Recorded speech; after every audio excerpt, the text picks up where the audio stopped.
राज्य राज्य के लोग आनंद करें और जय जयकार करें, क्योंकि तू देश देश के लोगों का न्याय धर्म से करेगा और पृथ्वी के राज्य राज्य के लोगों की अगुवाई करेगा।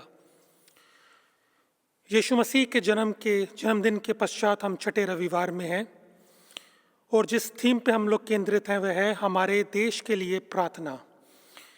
इबादत की शुरुआत करेंगे हम सॉन्ग्स ऑफ प्रेज की किताब से, सॉन्ग नंबर 673, आज का दिन यहोवा ने बनाया है, और इसके लिरिक्स आपके सामने स्क्रीन पर हैं।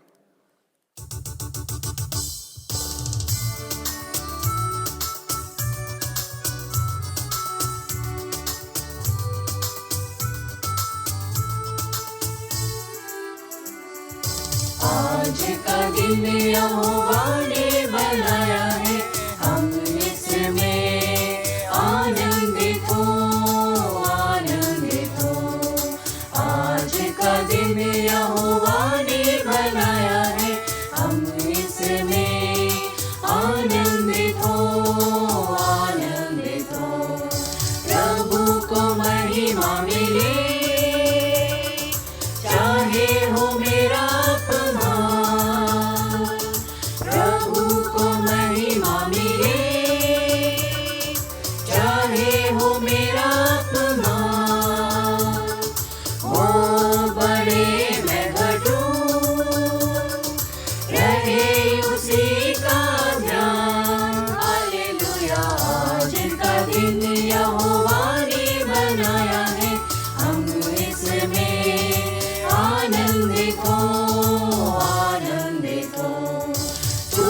प्रशंसा करे,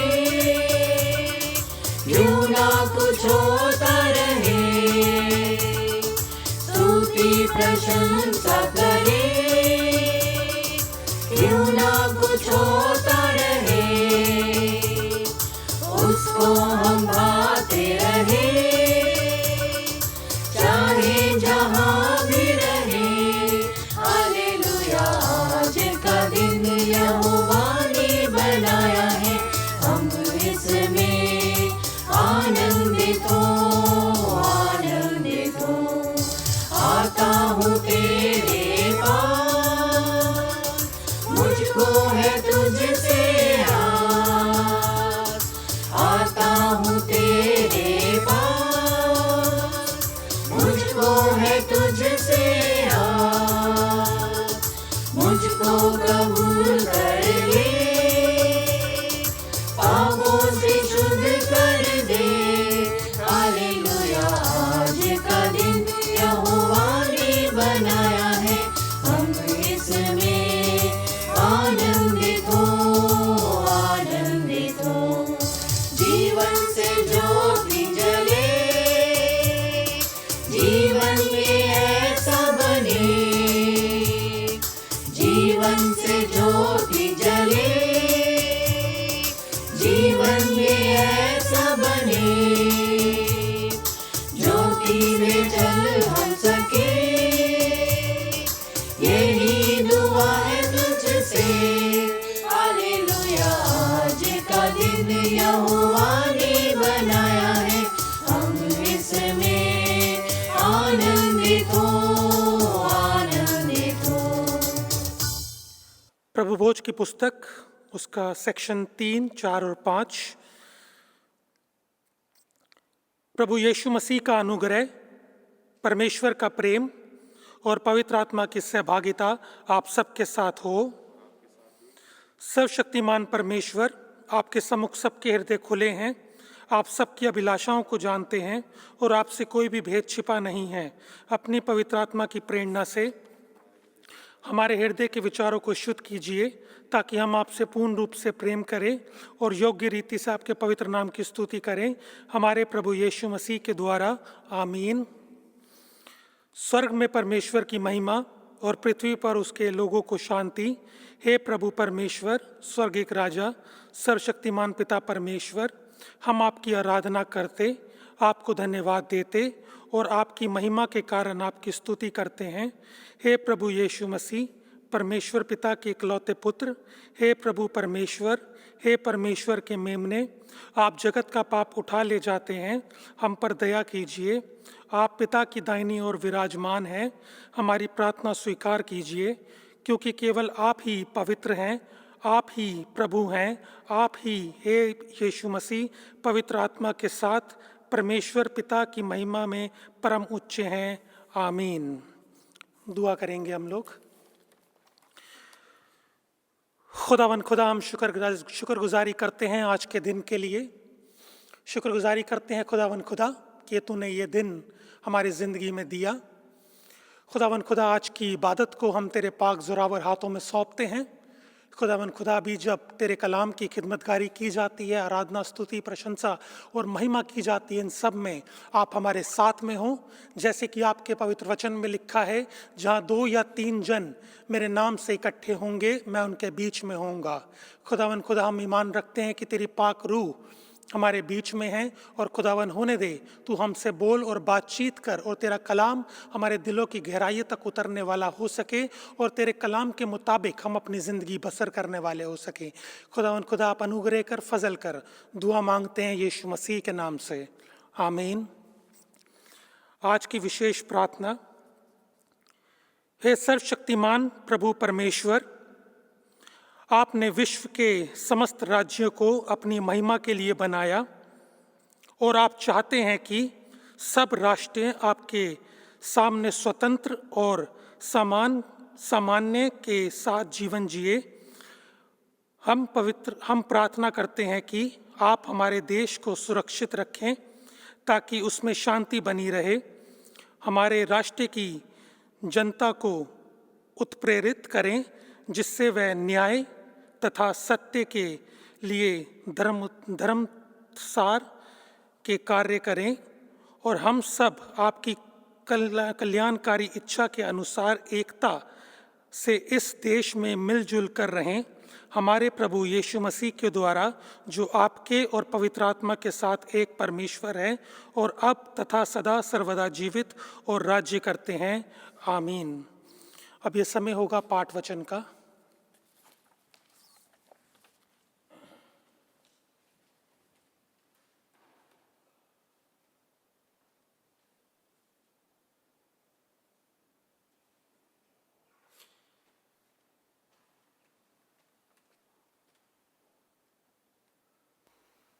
आज का पहला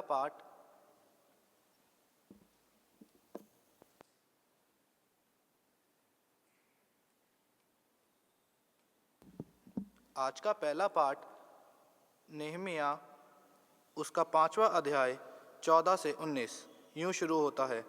फिर जब से मैं यहूदा देश में उनका अधिपति ठहराया गया, अर्थात राजा के अरतक्ष के 20वें वर्ष से लेके उनके 32वें वर्ष तक 12 वर्ष में, और मेरे भाइयों ने अधिपति के हक का भोजन नहीं खाया, परंतु पिछले अधिपति जो मुझसे पहले थे वे प्रजा पर भार डाले थे, और उनसे रोटी और दाख मधु और उसके साथ 40 शेष चांदी लेते थे। वरन उनके सेवक भी प्रजा के ऊपर अधिकार जताते थे, परंतु मैं ऐसा नहीं करता था, क्योंकि मैं यहोवा का भय मानता था। फिर मैं शहनपनाह के कामों में ढल गया, और हम लोगों ने कुछ भूमि मूल ना ली, परंतु मेरे सब सेवक काम करने के लिए वहाँ इकट्ठा रहते थे। फिर मेरे मेज पर खाने वाले 150 यहूदी और हाकिम और वह भी थे, जो चारों और अन्य जातियों में से हमारे पास आए थे, जो प्रतिदिन के लिए तैयार किए जाते थे। वह एक बैल, 6 अच्छी भेड़ें या बकरियां थी, और मेरे लिए चिड़ियां भी तैयार की जाती थी। 10 दिन के बाद भांति भांति का बहुत दाख मधु भी तैयार किया जाता था। तो भी मैं अधिपति के हक का बोझ नहीं लिया, क्योंकि काम का भर प्रजा पर भारी था। हे परमेश्वर, जो कुछ मैंने इस प्रजा के लिए किया है उसे तू मेरे हित के लिए स्मरण रख। इसे पढ़े और सुने जाने पर सबको आशीष मिले। आमीन।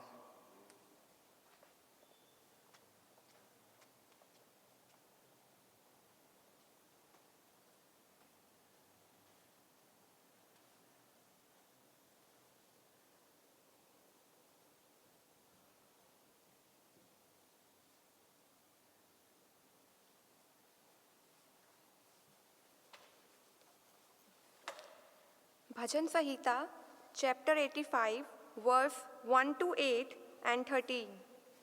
हे यहोवा, तू अपने देश पर प्रसन्न हुआ, याकूब को बुधवाई से लौटा ले आ। मैं कान लगाए रहूंगा कि परमेश्वर यहोवा क्या कहता है। वह तो अपनी प्रजा से जो उसके भक्त हैं शांति की बातें कहेगा, परंतु वह फिर मुक्ता न करने लगे। तूने अपने रोष को शांत किया है और अपने भड़के हुए कोप को दूर किया है। हे हमारे उद्धारकर्ता परमेश्वर, हमको पुनः स्थापित कर और अपना क्रोध हम पर से दूर कर। क्या तू हम पर सदा कोपित रहेगा? क्या तू पीढ़ी से पीढ़ी तक कोप करता रहेगा? क्या तू हमको फिर न जिलाएगा कि तेरी प्रजा तुझ में आनंद करे? हे यहोवा, अपनी करुणा हमें दिखा और तू हमारा उद्धार कर। मैं कान लगाए रहूंगा कि परमेश्वर यहोवा क्या कहता है। वह तो अपनी प्रजा से जो उसके भक्त हैं शांति की बातें कहेगा, परंतु वह फिर मुक्ता न करने लगे। धर्म उसके आगे आगे चलेगा और उसके पाँवों में चिन्हों का हमारे लिए मार्ग बनेगा। इसे पढ़े और सुने जाने पे हम सबको आशीष मिले।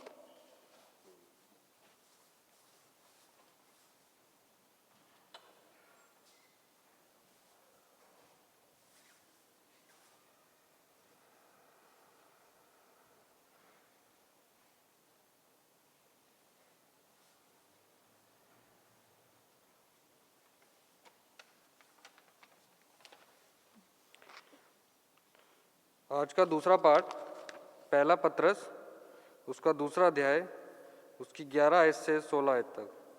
पहला पत्रस उसका दूसरा अध्याय उसकी 11 आयत से 16 आयत तक। हे प्रियो, मैं तुमसे विनती करता हूँ कि तुम अपने आप को परदेसी और यात्री जानकर उन संसारिक अभिलाषाओं से जो आत्मा से युद्ध करती हैं बचे रहो। अन्य जातियों में तुम्हारा चाल चलन भला हो, ताकि जिन जिन बातों में मैं तुम्हें कुकर्मी जानकर बदनाम करते हैं वे तुम्हारे भले कामों को देखकर उन्हीं के कारण कृपया दृष्टि के दिन परमेश्वर की महिमा करें। प्रभु के लिए मनुष्य के ठहराए हुए हर एक प्रबंध के अधीन रहो, राजा के इसलिए कि वे सब पर प्रधान हैं, और हाकिमों के क्योंकि वे कुकर्मियों को दंड देने और सुकर्मियों की प्रशंसा के लिए उसके भेजे हुए हैं। क्योंकि परमेश्वर की इच्छा यह है कि तुम भले काम करने के द्वारा निर्बुद्धि लोगों की अज्ञानता की बातों को बंद कर दो। अपने आप को स्वतंत्र जानो, पर अपनी स्वतंत्रता को बुराई के लिए आड़ ना बनाओ, परंतु अपने आप को परमेश्वर की दास समझकर चलो। ये परमेश्वर का वचन है।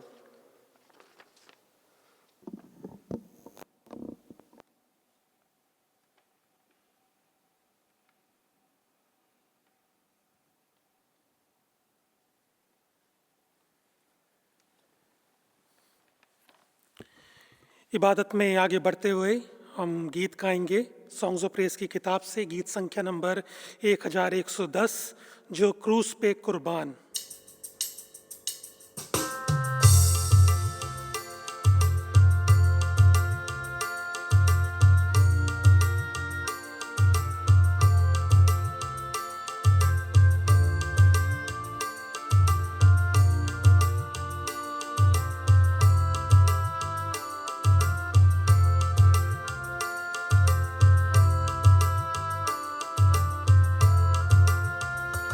जो क्रूस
और सच्चा खुदा वो है, वो प्यार का दरिया है, सच्चाई का रास्ता है, सच्चाई का रास्ता है, जो क्रूस पे कुर्बान है, देने को मुझे जीवन, खुद मौत सही उसने, खुद मौत सही उसने, क्या खूब है कुर्बानी, क्या प्यार अनोखा है, क्या प्यार अनोखा है, जो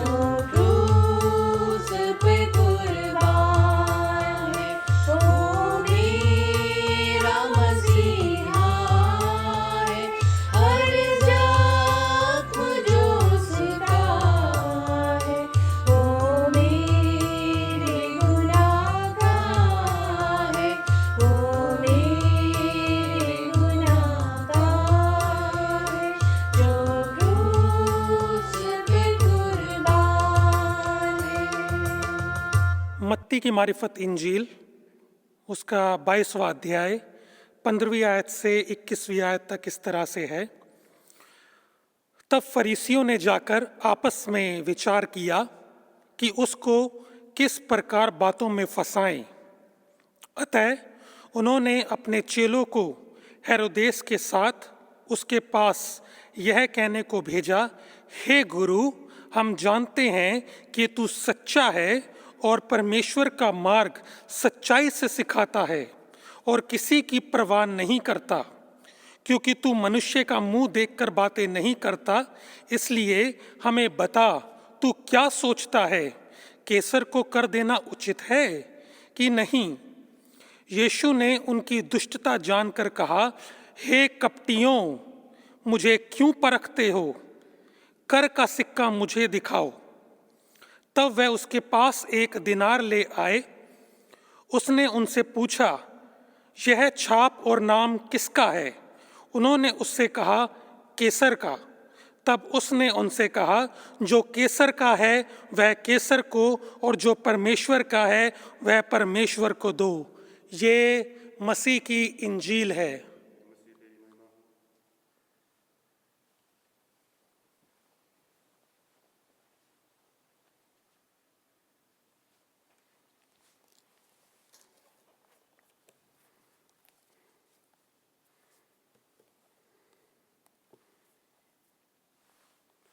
आइए प्रार्थना करें। अनुग्रहकारी जीवित आसमानी पिता, हम आपकी हजूरी में आते हैं। आपको धन्यवाद देते हैं पिता परमेश्वर जी, आज के इस दिन के लिए मेरे बाप आसमानी, और मेरे बाप आसमानी उस हिफाजत के लिए, उस सुरक्षा के लिए पिता परमेश्वर जी, जो गुजरे हफ्ते में हमारे साथ रही पिता। मेरे बाप आसमानी, आज हम आपकी हजूरी में आते हैं आपके नाम की सिताइश करने के लिए पिता, आपके वचन में से सीखने के लिए पिता।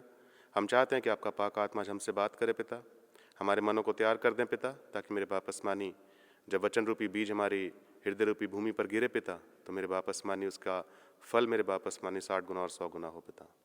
आगे का वक्त आपके जलाली हाथों में रहे, बोलने वाला आपका आत्मा हो, आपका दास केवल एक जरिया बने। आपके मुबारक नाम में मांगते हैं, प्रार्थना को सुने स्वीकार करें, आमीन। आप सबको जय मसीह की। आज अजीजों हम रिपब्लिक डे ऑब्जर्व कर रहे हैं, गणतंत्र दिवस। आज का दिन मेरे अजीजों एक ऐसा दिन है जो हर हिंदुस्तानी के लिए एक बड़े ही गौरव का, एक बड़े ही फक्र का एक दिन है, क्योंकि आज़ाद हिंदुस्तान के इतिहास में एक दिन वो हुआ था जब हमारा संविधान इस दिन लागू हुआ था। हमारा संविधान इस देश की जनता के लिए और एक बेटर फ्यूचर के लिए देश को समर्पित किया गया था। और उस दिन से गुजरे 73 सालों से लेकर के आज तक, उस दिन से इंडिया ने हमेशा कदम आगे ही बढ़ाया है, हम कभी पीछे नहीं गए towards better future, ensuring the better future for the citizens of its country and the generations। और जब आज हम गणराज्य गणतंत्र दिवस के बारे में बात कर रहे हैं तो हमें समझना पड़ेगा अजीजों कि गणतंत्र है क्या, किन बातों को एक गणतंत्र के अंदर हम देखने पाते हैं। पहली चीज अजीजों, गणतंत्र इशारा करता है किंगलेस स्टेट की तरफ, जहां पे राजा की हुकूमत नहीं चलती, जहां पे मोनार्कियल जो है सेटअप नहीं है, बल्कि एक ऐसा ढांचा है जिसको लोगों ने चुन करके अपना लीडर ठहराया है, अपने ऊपर बैठाया है, ताकि वो उस set of code of rules के द्वारा हमारे ऊपर शासन करे, देश के भविष्य का, देश के लोगों के भविष्य के लिए अच्छे, साफ और पारखी निर्णय ले। रिपब्लिक मेरे अजीजों, क्योंकि एक गणराज्य की आज हम बात कर रहे हैं, गणतंत्र की हम बात कर रहे हैं मेरे अजीजों, तो गणतंत्र के अंदर क्योंकि सब कुछ जनता निर्धारित करने वाली होती है, तो इसलिए देश और देश से जुड़े तमाम संसाधन पब्लिक मैटर बन जाता है। वो पर्सनल नहीं रह जाता, पर्सनल कंसर्न या पर्सनल प्रॉपर्टी ना होकर के पब्लिक मैटर हो जाता है। लेकिन बात करते हैं अजीजों कि एक गणराज्य या एक गणतंत्र अपने नागरिकों को क्या क्या चीजें एश्योर करता है, क्या क्या वो ऐसी बातें हैं जो एक गणराज्य अपने देश के नागरिकों को इंश्योर करता है। अगर हम अपने देश के भी कॉन्स्टिट्यूशन के प्रियम्बल को पढ़ेंगे, प्रस्तावना को पढ़ेंगे, उसमें हम 3 चीजों का जिक्र पाते हैं। फर्स्ट इज इक्वलिटी, समानता, दूसरी चीज जस्टिस, न्याय, और तीसरी चीज लिबर्टी। एक और शब्द भी आता है फ्रेटर्निटी, वो एक अलग मैटर है, लेकिन इन 3 चीजों के ऊपर आज हम केंद्रित रहेंगे। न्याय, समानता और लिबर्टी अर्थात स्वतंत्रता। और आज जो हमने अजीजों खुदा के कलाम में से हमने जो पैसेजेस पढ़े हैं, आज अगर हम इन चारों पैसेजेस को अगर हम आज के इस गणतंत्र दिवस के उपलक्ष्य के साथ समानांतर रख के देखेंगे, पैरेलल रख के देखेंगे, तो हम पाएंगे कि कुछ ना कुछ आपको गणतंत्र से जुड़ा हुआ इन पैसेजेस के अंदर पढ़ने को जरूर मिलता है। और ना सिर्फ हम इसको पढ़ पाते हैं, बल्कि हम देखने पाएंगे कि ये तीनों चीजें किस प्रकार से एक दूसरे के साथ बड़ी खूबसूरती के साथ जुड़ी हुई हैं, तालमेल रखती हैं और एक दूसरे को कॉम्प्लीमेंट करती हैं। जब हम जाते हैं अजीजों नहम्याह की पुस्तक में, हम देखेंगे वहां पे नहम्याह का जो भाग हमारे बीच में आज पढ़ा गया है, उसका 5 अध्याय 14 से 19 पद तक, वहां पे आप देखेंगे मेरे अजीजों कि नहम्याह एक इगैलिटेरियन सोसाइटी बनाने के लिए कोशिश कर रहा है। एक ऐसा कॉन्टेक्स्ट था, एक ऐसा परिवेश था जहां पे नहम्याह ने कुछ चीजें फाइंड आउट करी थी, कुछ चीजों को वो आइडेंटिफाई कर पाया था। It was the context of corruption. वो संदर्भ था इनजस्टिस का, वहां पे इनजस्टिस हो रहा था, वहां पे करप्शन हो रहा था। वहां पे उसने एक और चीज देखी कि गलत ज्ञान, गलत बुद्धि लोगों को चला रही थी। उसने एक और चीज देखा कि वहां पे सब्जुगेशन हो रहा था, लोगों को सब्जुगेट किया जाता था। और नहम्याह यहां पे खड़ा होता है और इन चीजों को देख करके वो एक अनुमान लगाता है, और अनुमान उसका यह था कि यहां पे इक्वालिटी देखने को नहीं मिल रही है। इसी नहम्याह के इसी पुस्तक में जब आप पीछे जाएंगे थोड़ा सा, 5वें अध्याय में, मैं इसको 5वीं आयत से आगे पढ़ूंगा। नहम्याह 5 अध्याय 5वीं आयत, परंतु हमारा और हमारे भाइयों का शरीर और हमारे और उनके बच्चे एक ही समान हैं, तो भी हम अपने बेटे बेटियों को दास बनाते हैं, वरन हमारी कोई बेटी दासी हो भी चुकी है, और हमारा कुछ बस नहीं चलता, क्योंकि हमारे खेत और दाख की बारियां दूसरों के हाथ पड़ी हैं। नहम्याह ने जब अपने लोगों का हाल देखा, उसने देखा कि यही लोग, इन्हीं में से वो लोग हैं जो अपने ही भाइयों के ऊपर अत्याचार करते हैं। और अत्याचार का, करप्शन का हाल ये था, उसकी गहराई ये थी कि लोगों को मजबूर होकर अपने बेटे बेटियों को दास दासियां बना देना पड़ रहा था। सोच करके देखिए मेरे अजीजों, इसी चैप्टर को जब आप थोड़ा और पीछे से पढ़ेंगे, आप पाएंगे कि रोटी के लिए उनको अपनी जमीन गिरवी रखवानी पड़ रही थी। और यहां पर संदर्भ खड़ा होता है इन इक्वालिटी का। इक्वालिटी का ऑपोजिट टर्म है अजीजों इनइक्वालिटी। जो इशारा करता है the difference between the powerful and the powerless. शक्तिशाली और शक्तिहीन के बीच का जो डिफरेंस है उसकी तरफ इशारा करता है।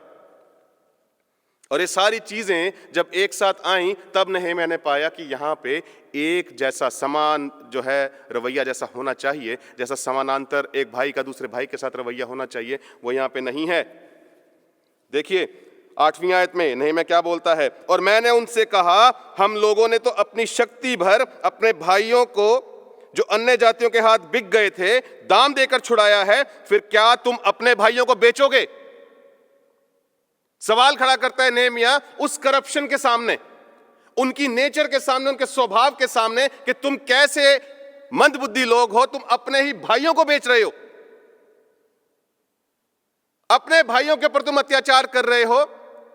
क्यों? क्योंकि तुम्हारे अंदर करप्शन समा चुका है, तुम्हारे अंदर असमान रवैया समा चुका है। और तब नहेम्याह खड़ा होता है, जब हम पढ़ेंगे 14वीं आयत से आगे, देखिए वहां पे क्या लिखा हुआ है, वे प्रजा पर भार डालते थे और उनसे रोटी और दाख मधु और इसके साथ 40 शेकेल चांदी लेते थे, वरन उनके सेवक भी प्रजा के ऊपर अधिकार जताते थे, परंतु मैंने ऐसा नहीं किया क्योंकि मैं यहोवा का भय मानता था। एक चीज जो डिफरेंस ला देती थी उन लोगों में जो उससे पहले हुए और नहेम्याह के बीच में, वो था प्रभु का भय। आप जीवन में किसी भी मुकाम पे पहुंच जाएं अजीजों, परमेश्वर ने आपको यह अधिकार कदापि नहीं दिया है कि आप किसी और को रिडिक्यूल करें। हम चाहे जीवन में किसी भी मुकाम पे जाकर के खड़े हो जाएं, कितनी भी ऊंची पदवी पे पहुंच जाएं, परमेश्वर ने यह अधिकार हमें कभी नहीं दिया है कि हम किसी को अपने से कम कर देखें, किसी को ऑप्रेस करें, किसी के मुंह का निवाला छीन लें। यदि इस प्रकार का रवैया है मेरे अजीजों, तो हम इनइक्वालिटी के शायद शिकार हो जा रहे हैं। हमारे देश के अंदर भी अजीजों सदियों से एक प्रथा चली आ रही थी, जहां पे हम देखने पाते हैं कि हमारे देश का एक बहुत बड़ा एक ऐसा वर्ग जिसको हम दलित भाइयों के नाम से जानते हैं, दलितों के नाम से जानते हैं, उनको उनके अधिकारों से वंचित रखा जाता था। उनको एक इंसान भी नहीं समझा जाता था। यदि आप हिस्ट्री में जाएंगे तो आप बहुत सी चीजें ऐसी पढ़ने पाएंगे जो सुन करके, पढ़ करके हैरानी होती है, ताज्जुब होता है। लेकिन जब हिंदुस्तान एक गणतंत्र के रूप में पहला कदम बढ़ाता है, उस दिन से तमाम लोगों के लिए, देश के हर एक इंसान के लिए इक्वालिटी एश्योर हो जाती है। वो वंचित भाग, वो वंचित लोग, वो वंचित समाज जो आज तक इंसान भी नहीं कहला रहा था, दूसरों के सामने खड़े होने की हैसियत भी नहीं रख पा रहा था, अब वो बाकी समाज के समानांतर ला दिया जाता है। और कुछ इसी प्रकार का प्रयास हम कलाम के अंदर देखने पा रहे हैं। जब नहेम्याह ने यह देखा कि सोसाइटी के अंदर इनइक्वालिटी है, जब उसने देखा कि सोसाइटी के अंदर करप्शन है, जब उसने देखा कि सोसाइटी के अंदर इनजस्टिस है, वो खड़ा होता है। और वो खड़ा होने के पीछे सबसे बड़ी वजह थी मेरे अजीजों कि उसके अंदर परमेश्वर का भय था। आज हम अपने आप को देखें अजीजों, बहुत सी मर्तबा हम करप्शन के साथ हैंडशेक कर लेते हैं, बहुत सी बारी हम अन्याय के सामने बजाय खड़े होने के उसके सामने सजदा कर जाते हैं। आज खुदा का कलाम हमें हमारे मन को टटोलने के लिए आह्वान करता है अजीजों कि हम अपने अंदर झांकें, अपने अंदर देखें, अपनी आत्मा को टटोलें और पूछें कि कहीं मैं दूसरों के साथ इनइक्वल तो नहीं हूं, या कहीं मैं करप्शन के सामने, इनजस्टिस के सामने, इनइक्वालिटी के सामने मैं हार तो नहीं जा रहा हूं। जैसा रिस्पॉन्स मेरे जीवन से मिलना चाहिए, जैसा रिस्पॉन्स मेरी तरफ से सोसाइटी को मिलना चाहिए, क्या वो मिल पा रहा है? यदि नहीं तो हम कलाम से आज सीख लें। दूसरी चीज की तरफ आगे बढ़ेंगे अजीजों।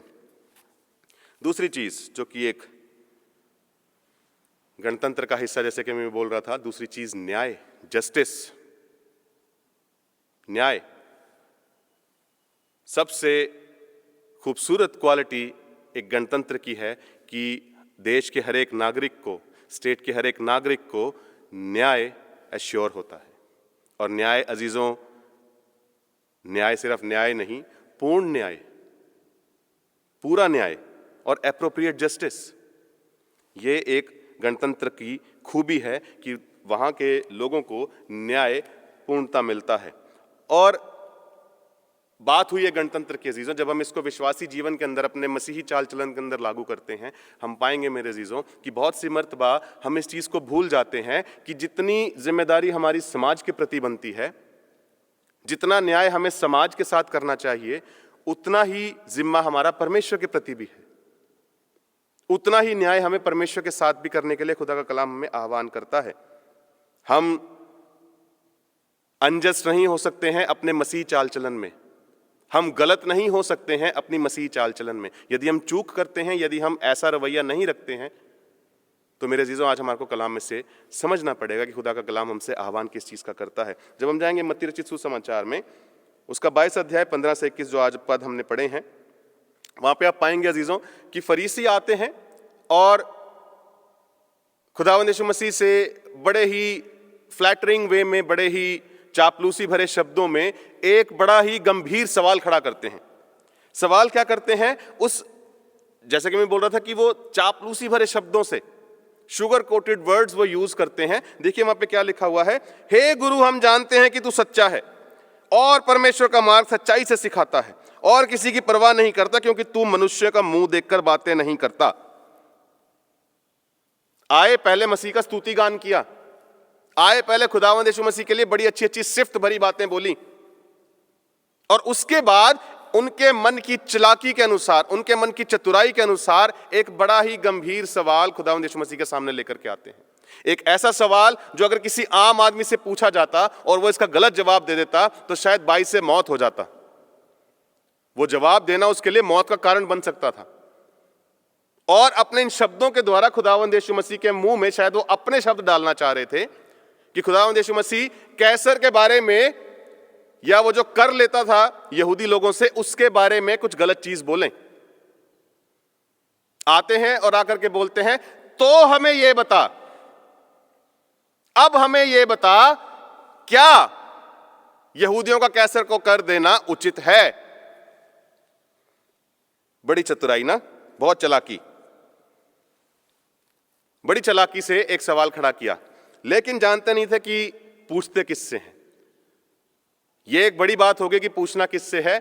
उससे भी पहले एक और स्टेप आता है। शायद ये फरीसी, ये सदूकी, ये शास्त्री ये नहीं जानते थे कि there are two conducts in our Christian walk.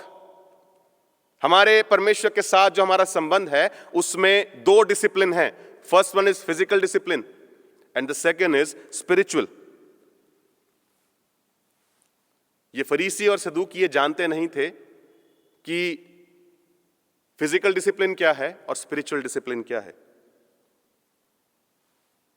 Physical discipline अजीजों, क्योंकि यहूदियों के ऊपर रोमी शासन करते थे और परमेश्वर के चुने हुए लोग होने की वजह से फिजिकल डिसिप्लिन यह कहता था कि जो तुम्हारे शासक तुमसे कहें तुम वो मानो।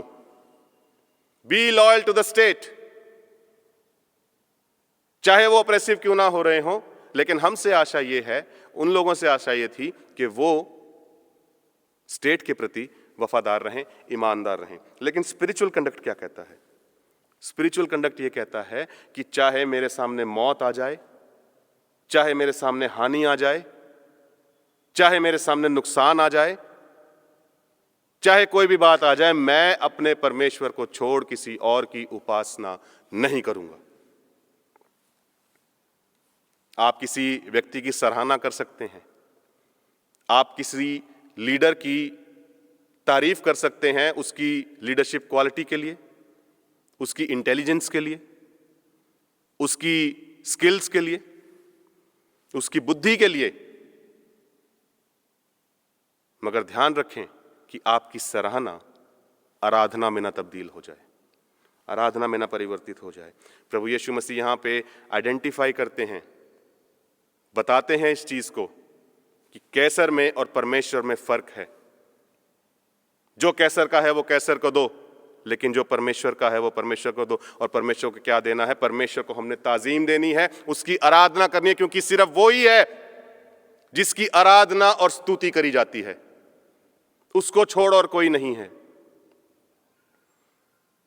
इंसान कितने भी बड़े मुकाम पे क्यों ना बैठा हो, इंसान किसी भी रुतबे पे क्यों ना पहुंच जाए, एक चीज ये कुल कायनात जान ले कि इंसान इम्परफेक्ट है, वो कभी परमेश्वर सरीखा नहीं हो सकता। और अंधे हैं वो लोग जो एक इंसान को परमेश्वर सा मान के उसकी उपासना करते हैं। मूर्ख हैं ऐसे लोग।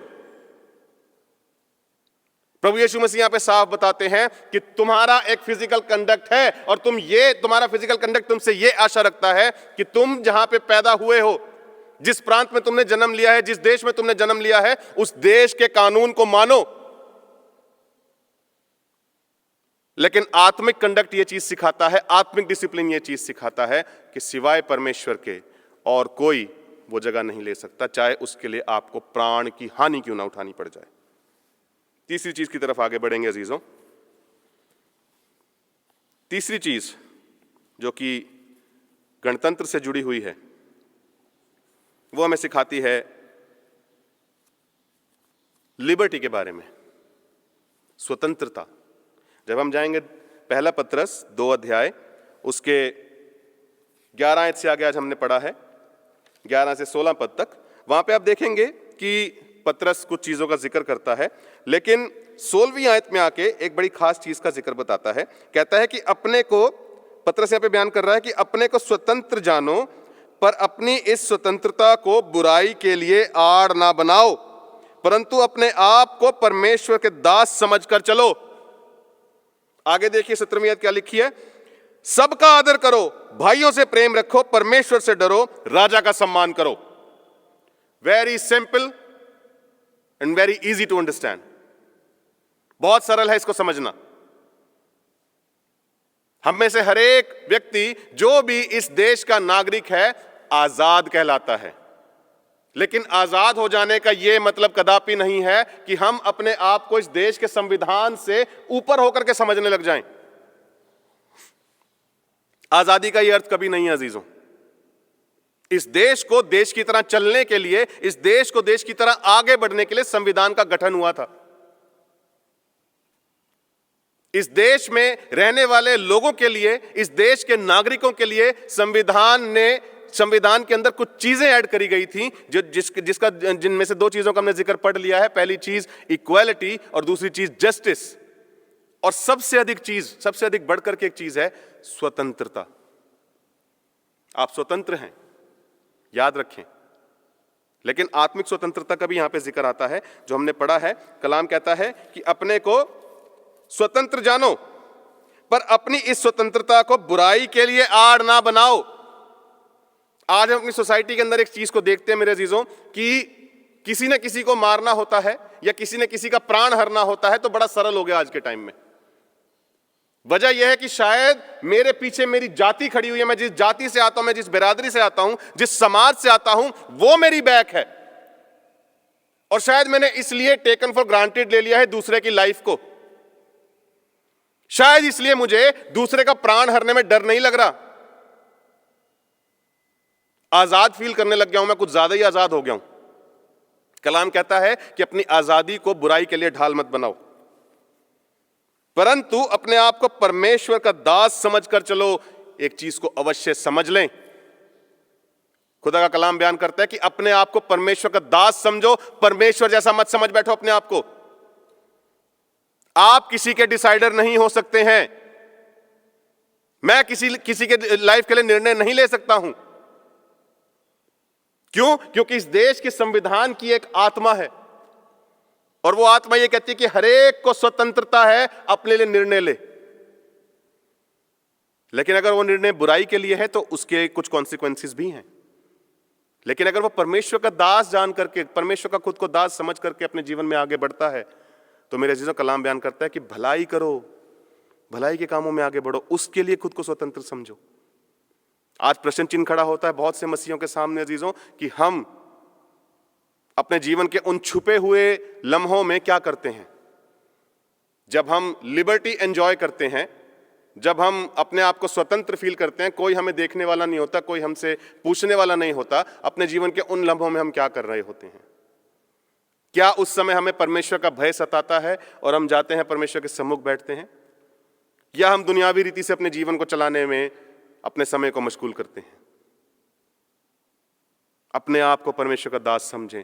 दास का अजीजों जीवन कैसा होता है वो मैं एक दिन आपको समझा चुका हूं कि उसके पास कोई वर्किंग आवर्स नहीं होते, उसकी कोई स्वयं की मर्जी नहीं होती, उसका कोई राइट नहीं होता। अपने आप को परमेश्वर का दास समझें। आगे देखिए क्या लिखा है खुदा के कलाम में, सबका आदर करो। अर्थात कोई किसी भी वर्ग से आता हो, किसी भी समाज से आता हो, कोई आपसे बड़ा हो छोटा हो, हर एक का आदर करना अनिवार्य सी एक बात है। आशा रखी जाती है।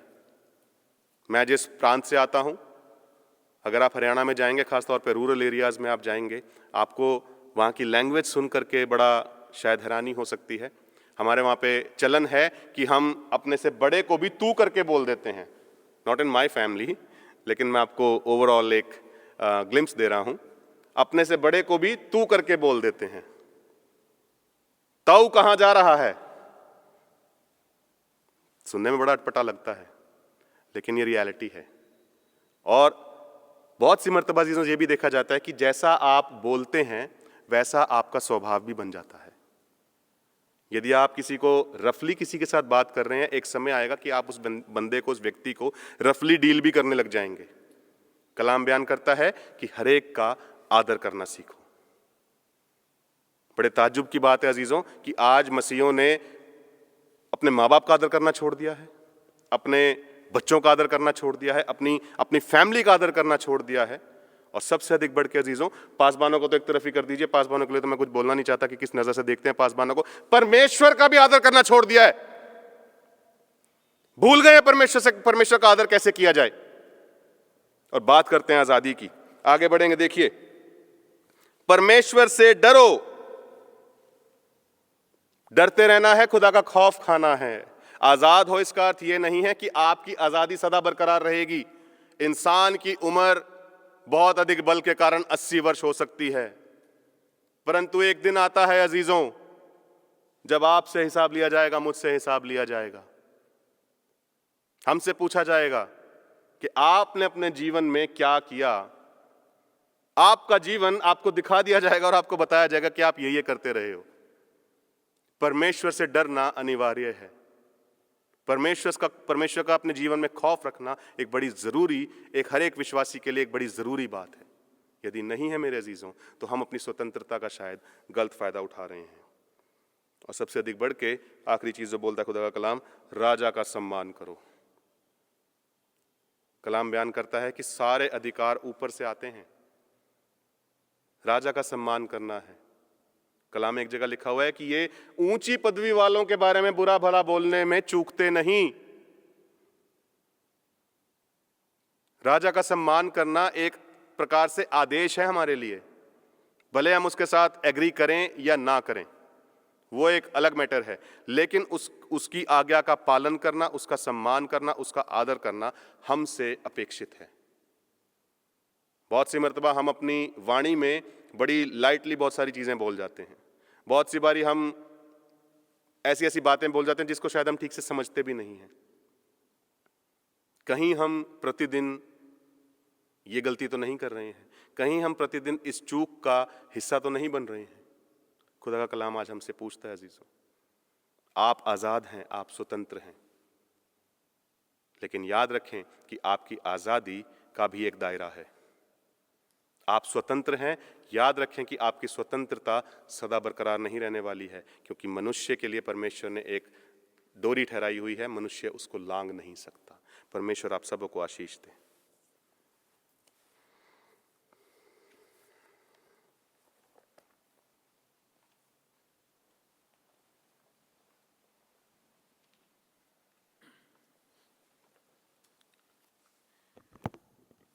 हमने खुदा के खूबसूरत कलाम को सुना। आए अब हम अपने निकाया के विश्वास वचन को दोहराएं। हम एक परमेश्वर सर्वशक्तिमान पिता पर विश्वास करते हैं। वह स्वर्ग और पृथ्वी का और समस्त दृश्य और अदृश्य वस्तुओं का कर्ता है। हम एक प्रभु यीशु मसीह पर विश्वास करते हैं।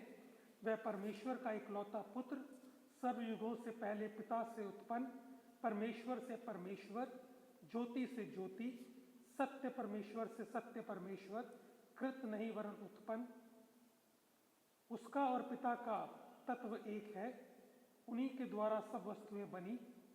हम मनुष्य के लिए और हमारे उद्धार के निमित्त वह स्वर्ग से उतर आए। पवित्र आत्मा के सामर्थ्य से वह कुंवारी मरियम से जन्मे और मनुष्य बने। पिंतुस पिलातुस के शासन में वह हमारे लिए क्रूस पर चढ़ाए गए। उन्होंने दुख भोगा, वह मरे और गाड़े गए। पवित्र शास्त्र के कथन के अनुसार वह तीसरे दिन जी उठे। वह स्वर्ग पर चढ़ गए और पिता की दाहिनी ओर विराजमान हुए। वह जीवितों और मृतकों का न्याय करने के लिए महिमा के साथ फिर आएंगे और उनके राज्य का कभी अंत न होगा। हम पवित्र आत्मा पर विश्वास करते हैं, वह प्रभु और जीवनदाता है। वह पिता और पुत्र से निकलता है। पिता और पुत्र के साथ उसकी आराधना और स्तुति की जाती है। वह नबियों के द्वारा बोला। हम एक पवित्र सर्वलौकिक और प्रेरिताय कलीसिया पर विश्वास करते हैं। हम पापों की क्षमा के लिए एक बपतिस्मे को मानते हैं। हम मृतकों के पुनरुत्थान की और आने वाले युगों की जीवन की प्रतीक्षा करते हैं। आमीन। अब ये समय होगा सूचनाओं का।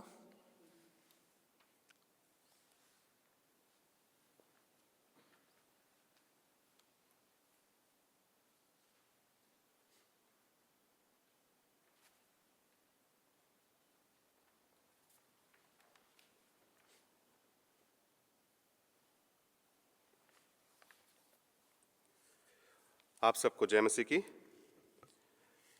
अजीज़ों, हमारी ऑनलाइन वर्शिप सर्विस बादस्तूर जारी है। हमारी इंग्लिश की सर्विस सुबह 8:30 बजे, तमिल 10:30 बजे और हिंदी की 12:30 बजे प्रारंभ कर दी जाती है। मौजूदा गाइडलाइंस की वजह से आप जानते हैं कि हम फिज़िकल सर्विस को कंडक्ट कर पाने में सक्षम नहीं हैं, जिसकी वजह से हम ऑनलाइन माध्यम से आराधना को आप तक पहुंचाने की कोशिश करते हैं। अजीज़ों, आपसे रिक्वेस्ट है कि जब तक आपको यहाँ से कॉल करके इनवाइट ना किया जाए, आप प्लीज़ यहाँ आने में गुरेज करें, क्योंकि यहाँ पे अकॉर्डिंग टू द प्रोटोकॉल हम यहाँ पे ज़्यादा लोगों को यहाँ पे नहीं हम इनवाइट कर सकते। केवल वो लोग जो टेक्निकल पार्ट का हिस्सा हैं और वो लोग जो इबादत में पार्टिसिपेट करने के लिए बुलाए जाते हैं, उन्हीं लोगों को यहाँ पे आने की अनुमति दी जाती है। अजीज़ों, जल्द हम अपनी कन्फर्मेशन क्लासेस को प्रारंभ करने जा रहे हैं और अजीज़ों 5 फरवरी को 24 आवर चेन प्रेयर का आयोजन किया जा रहा है। इसकी डिटेल्स आपको मिसेस सैंड्रा चंद्रन, मिस्टर जी आशीर्वादम और मिस्टर गुरदीप गिल से मिल सकती है।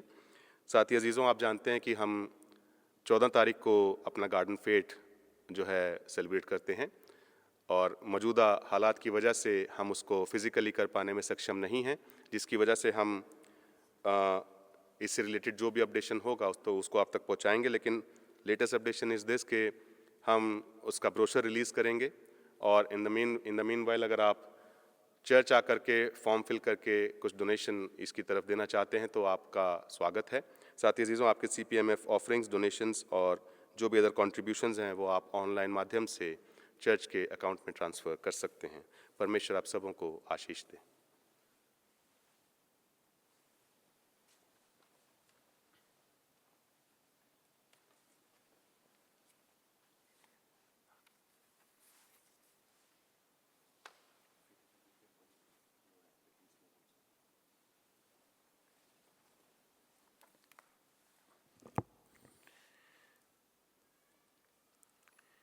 अब ये समय होगा, हम दुआ करेंगे उन तमाम लोगों के लिए जो इस सप्ताह में अपने वेडिंग एनिवर्सरीज़ और बर्थडे सेलिब्रेट कर रहे हैं।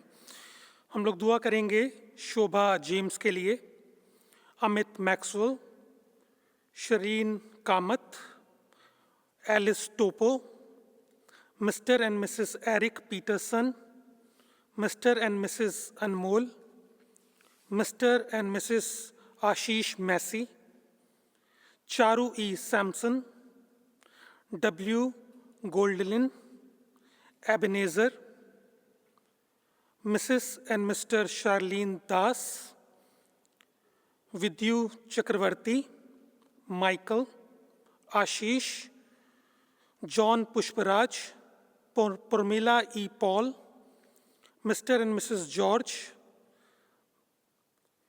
ज्योति Nanda, Vijay Massey, Mr and Mrs A Robert, Mr and Mrs Abraham, Chandra Kumar और कैल्विन नथानियल। दुआ करेंगे। खुदा हम शुक्रगुजारी करते हैं तेरी तमाम आशीषों के लिए, तेरी तमाम बरकतों के लिए मेरे खुदा। हमने तेरे कलाम को सुना और खुदावन होने दे जो तेरा कलाम आज हमें बताया गया कि हम स्वतंत्र हैं और मसीह ने हमें स्वतंत्र किया है। प्रभु जी हम धन्यवाद करते हैं। प्रभु जी इस वक्त में हम खास तौर से दुआ करते हैं उन तमाम लोगों के लिए जिस सप्ताह में अपने जन्मदिन और वेडिंग एनिवर्सरीज सेलिब्रेट करते हैं। खुदावन होने दे उनकी ज़िंदगी में बहुतायत से खुशियाँ तू अपने पाक गले से उंडेल दे मेरे खुदावंत। और खुदावन होने दे उनकी ज़िंदगी से हर एक कमी घटी दूर होने वाली हो सके। उनकी ज़िंदगी में खुदावन खुदा तेरा कलाम पाया जाने वाला हो सके। उनकी ज़िंदगी में खुदावन खुदा तेरी पवित्र आत्मा की सहभागिता पाया जाने वाली हो सके। और खुदावन खुदा उन सबको खुदावन अपने पाक कलाम के मुताबिक तू चला। आप अनुग्रह कर और फजल कर दुआ मांगते हैं यीशु मसीह के नाम से, आमीन। एक सूचना है, फेथ एकेडमी में टीचर की वैकेंसी है जिसमें social studies with English, science, mathematics, political science और हेल्पर टीचर की आवश्यकता है। आप इस आवेदन के लिए आप अपने आप को दे सकते हैं। शुक्रिया।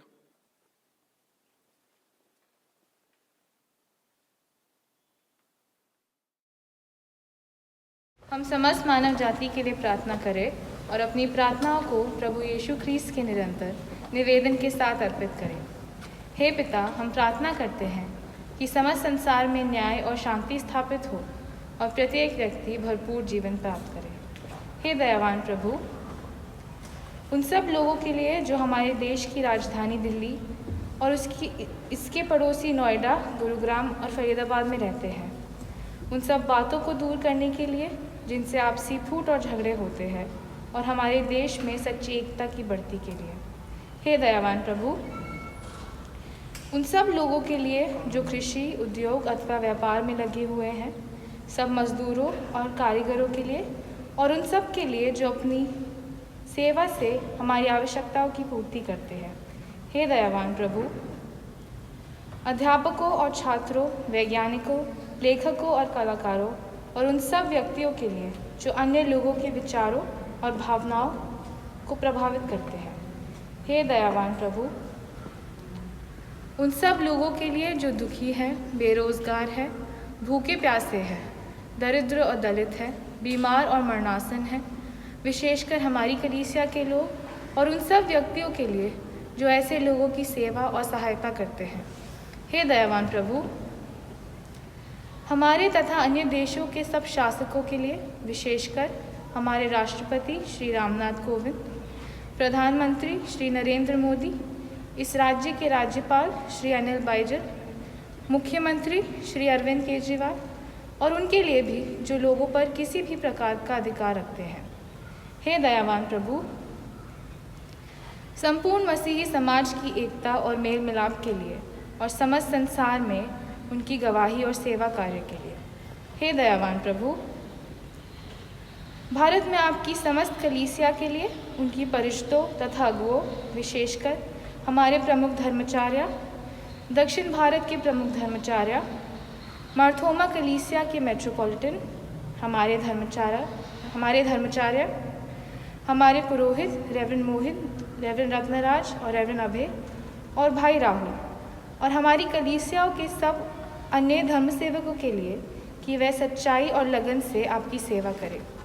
हे दयावान प्रभु, ये वर दे कि आपके उन सब भक्तों के साथ जिन्होंने अपने जीवन में सच्चाई से आपकी सेवा की है, हम भी आपके राज्य के शाश्वत आनंद में संभागी हो सके। हे दयावान प्रभु,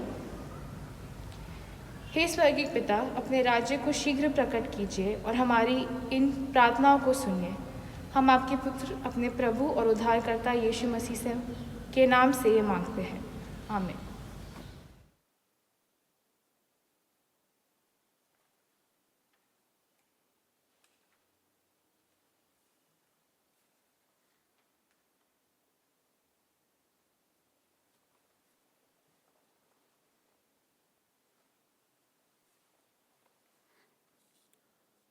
सेक्शन क्रमांक 17 पाप अंगीकार।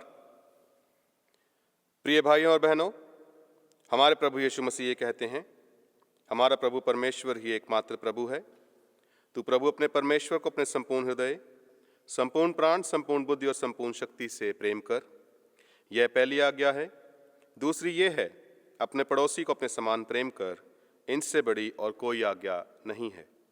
परमेश्वर ने संसार से ऐसा प्रेम किया कि उसने अपना इकलौता पुत्र यीशु मसीह दे दिया कि वह हमें पापों से बचाए, स्वर्ग में हमारे लिए निवेदन करे और हमें शाश्वत जीवन में पहुंचाए। इसलिए हम पश्चाताप और विश्वास के साथ अपने पापों को स्वीकार करें। हम परमेश्वर की कृपा से उसकी आज्ञाओं का पालन करने का और सब लोगों के साथ मिल मिलाप और प्रेम से रहने का पक्का संकल्प करें। हम एक साथ इस प्रार्थना में सम्मिलित होंगे। हे सर्वशक्तिमान परमेश्वर, हमारे स्वर्गिक पिता, हमने मन, वचन और कर्म से आपके विरुद्ध और एक दूसरे के विरुद्ध पाप किया है।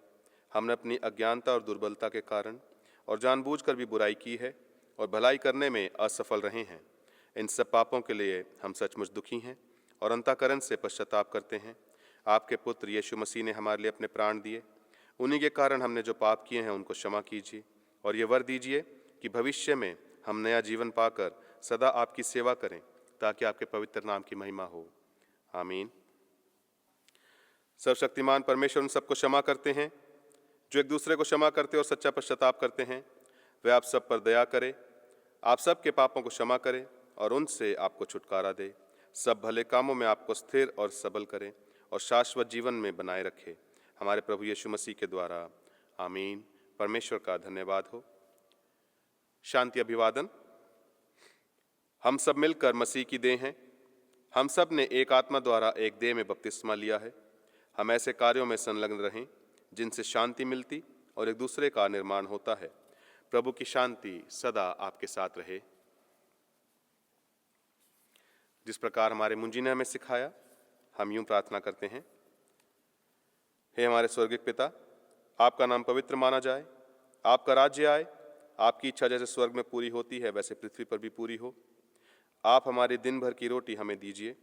आप हमारे अपराधों को क्षमा कीजिए जैसे हमने अपने अपराधियों को क्षमा किया है। आप हमें परीक्षा में मत डालिए, परंतु बुराई से बचा लीजिए, क्योंकि राज्य, पराक्रम और महिमा अब और सदा सर्वदा आपके हैं। आमीन।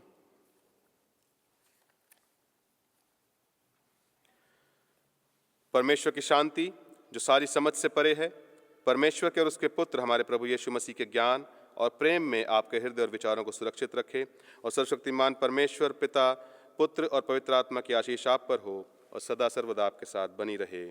आमीन। शांति से परिपूर्ण होकर अपने घरों में रहिए, प्रभु से प्रेम करिए और उसकी सेवा में लगे रहिए। मसीह के नाम में आमीन।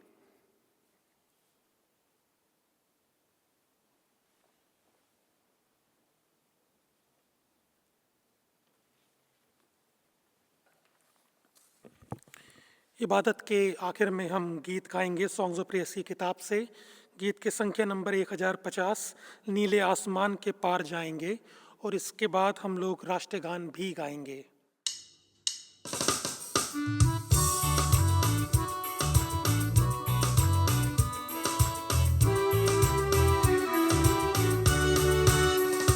नीले आसमां के पार जाएंगे, मेरा यीशु रहता वहाँ। नीले आसमां के पार जाएंगे, मेरा यीशु रहता वहाँ। हम मिलेंगे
जनमनधिनायक जय हे भारत भाग्य विधाता पंजाब सिंध गुजरात मराठा द्राविड़ उत्कल गंगा विंध्य हिमाचल यमुना गंगा उच्छल जलधि तरंगा तव शुभ नामे जागे तव शुभ आशीष मांगे गावे तव जय गाथा जय गण मंगलदायक जय हे भारत भाग्य विधाता जय हे जय हे जय हे जय जय जय जय